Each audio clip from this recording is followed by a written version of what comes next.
नमस्कार शेतकरी मित्रांनो, मी आहे सोमनाथ आणि तुम्ही पाहत आहात सोमा 07 यूट्यूब चॅनल. तूर लागवड केल्यानंतरचे पहिले 50 दिवस ही संपूर्ण पिकाचा पाया असतात. या काळात केलेली योग्य कामे पुढे फांद्या, फुले, शेंगा आणि उत्पादनावर मोठा परिणाम करतात.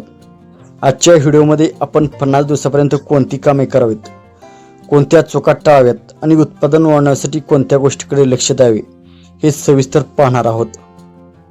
सर्वात पहिले काम म्हणजे उगवण आणि झाडांची संख्या. लागवडीनंतर सर्वप्रथम उगवण तपासा. जिथे रोपे नाही तेथे शक्य असल्यास रोपे टोचून घ्या.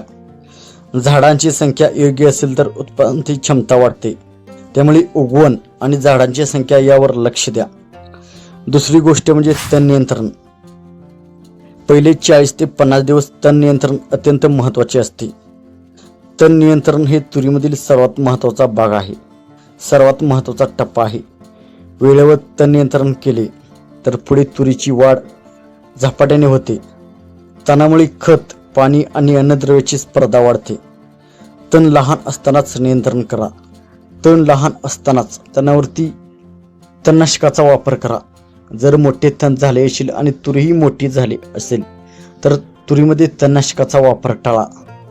तिसरे काम म्हणजे खत व्यवस्थापन. तूर वाढीच्या अवस्थेत संतुलित अन्नद्रव्याची गरज असते. तूर वाढीच्या अवस्थेमध्ये योग्य खत व्यवस्थापन करा आणि शक्यतो आपल्याकडे खताची सोय असेल तर तूर लागवड करताना शेणखत असो, लेंडी खत असो, या खताचा वापर करा. मित्रांनो, रासायनिक खतापेक्षा जे आपले शेणखत, लेंडी खत आहे त्याचा तूर पिकावरती खूप परिणाम होतो. त्यामुळे शक्य असल्यास तूर लागवड करतानाच या खतांचा वापर करा आणि तूर लागवड करताना 10-26-26 या खताचाही वापर आपण करू शकता. परंतु शेणखत तूर लागवड करताना शक्यतो द्याच. चौथे आहे पाणी व्यवस्थापन. पाऊस नसेल तर आवश्यकतेनुसार सिंचन करा. पाणी जास्त साचू देऊ नका. मुळाभोवती योग्य ओलावा राहील याची काळजी घ्या आणि जास्तही पाणी सोडू नका. पाण्याचा निचरा व्यवस्थित करा.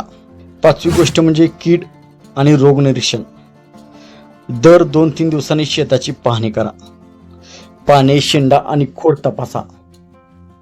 कीड किंवा रोगाची सुरुवात दिसताच त्यावर लवकर फवारणी करा. शेतामध्ये शक्य असेल तर रोज फेरफटका मारा. मर रोग आहे का, तुरीच्या शेतामध्ये कोणती सध्या कीड चालू आहे का, कोणता रोग आला आहे का, झाडाची वाढ सध्या चांगली चालू आहे का, हे तपासा. 6वी गोष्ट म्हणजे शेंडाखुन्नी. योग्य वाण आणि वाढीनुसार योग्य वेळ आल्यावरच शेंडाखुन्नी करा. खूप लवकर किंवा खूप उशिरा शेंडा खुडल्यास वाढ आणि उत्पादनावर परिणाम होऊ शकतो. त्यामुळे वेळेत शेंडाखुन्नी करा. जर वेळेत शेंडाखुन्नी केली तर झाडाला जास्त फांद्या फुटतील आणि पुढे फुलोरा जास्त येईल आणि शेंगा जास्त लागतील. त्यामुळे उत्पादनावर जास्त परिणाम होईल, म्हणजे जास्त उत्पादन मिळेल. त्यामुळे योग्य वेळ आल्यावरच शेंडाखुन्नी करा. शक्यतो 30 ते 45 या दिवसा म्हणजे तुरीच्या पिकाचा पहिला शेंडा खोडावा. शेंडा खोडायला उशीर करू नका. योग्य वेळेत शेंडाखुन्नी करा, त्यामुळे उत्पादन वाढेल. 7वी गोष्ट आहे म्हणजे नियमित निरीक्षण. आठवड्यातून किमान 2दा शेत फिरा. तण, कीड, रोग, पाण्याचा ताण किंवा अन्नद्रव्याची कमतरता वेळेत ओळखा.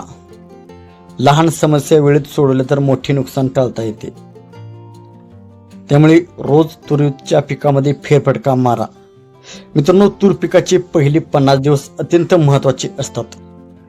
वेळेत तण नियंत्रण केले, संतुलित खत व्यवस्थापन केले, योग्य पाणी दिले आणि नियमित निरीक्षण केल्यास पिकाची वाढ चांगली होते आणि उत्पादन वाढण्यास मदत होते.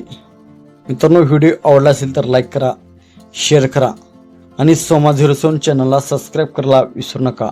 जय जवान, जय किसान.